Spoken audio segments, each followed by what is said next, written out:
1 month from Election Day in the race for City Hall in Buffalo. Lots of developments in the campaign as we head toward the home stretch. And joining us live right now is Geoff Kelly. He's been all over this race for our nonprofit partners at investigativepost.org. Geoff, it's always great to see you. And I want to start with something that I wouldn't have anticipated we would be talking about, and that is stamps, as in literally rubber stamping a candidate's name. What did investigators find about Mayor Brown's plans involving these stamps? Yeah, so we published a piece earlier, do's and don'ts of write-in balloting, and as it turns out, this is something we heard about back in July, that Brown campaign intends to purchase and distribute stamps with Byron Brown's name on it to facilitate his supporters voting for him, and that's perfectly legal. Rubber stamps are an acceptable way of writing in a candidate's name. Yeah, it is interesting and certainly something that we're not used to. But of course, write-in elections at this level, we're not used to that either. The mayor is also facing this ethical challenge over an ad that a lot of our viewers have seen over the last few weeks. Of course, it features members of the Buffalo Police Department saying that they worry they would be fired under India Walton's plan. She has said that she would not actually fire any police officers. But you watch that video and you can actually see it's not their regular uniform, but you can see police logos and such on some of their clothes. So what should we know about this ethics complaint that's been filed about that? Yeah, and what you bring up about the clothing is an important point in this ethical complaint that's been filed by an attorney who is a supporter of India Walton, though not a registered Democrat. The issue is there are departmental rules, there are city rules, and there are state and federal laws governing how public employees and police officers in particular can express political opinions or support political candidates. There are very strict rules. And one of them has to do with, are you in uniform? Are you identified as a police officer?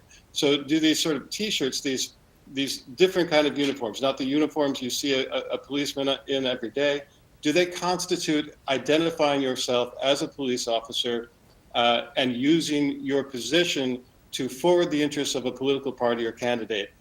The rules are kind of tricky. It's right now the complaint goes to the City Board of Ethics, but there are state and federal laws at play too. Yeah, it wouldn't be the first time we've talked about legal and ethical issues in this race. No, and in fact, this came up back in 2013. Kim Beatty, who was then with the Buffalo Police Department, now a candidate for Erie County Sheriff, appeared in uniform in an ad in support of Byron Brown's re-election that year. And she took a little heat for it, but nothing came of it. Interesting. The Walton campaign adding some advisors to the team, including one who is currently part of this team. Guys, if anybody's watching here, there we go. Already working in City Hall, and so there's a little bit of a concern about who they're adding and how that's playing out as well. Yeah, so with today's announcement, adding 6 new names to this advisory council, they now have a dozen. And one of them today is a fellow named Chris Hawley, who's a senior planner in the Office of Strategic Planning. He has been a supporter of India Walton since before the primary. He is, should be pointed out, protected by a civil service title, so he knows that he has a job, despite his obviously siding with the mayor's challenger. But he will be consulting with her on issues of urban planning.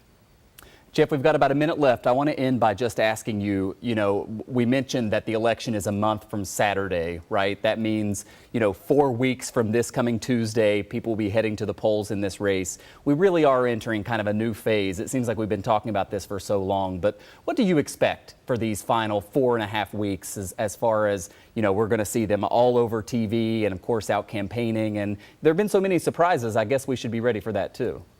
Yeah, absolutely. I mean, as you pointed out, we've been seeing the mayor's TV commercials for the past couple of weeks, and India Walton's first TV commercial debuts tonight, so that will be circulating around.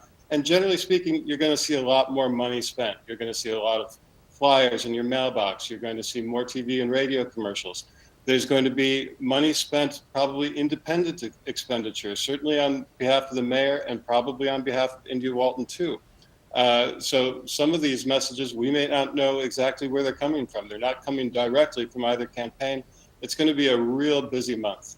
Yeah, definitely outside interest, of course, interest in the city of Buffalo and Western New York as well. Geoff Kelly, I follow your coverage literally every day on this. Really appreciate what you do, and thanks for coming on. It's my pleasure always. Thank you. All right, and thank you everybody for watching our town hall tonight. If you have a question or comment, our text line number is 716-849-2220.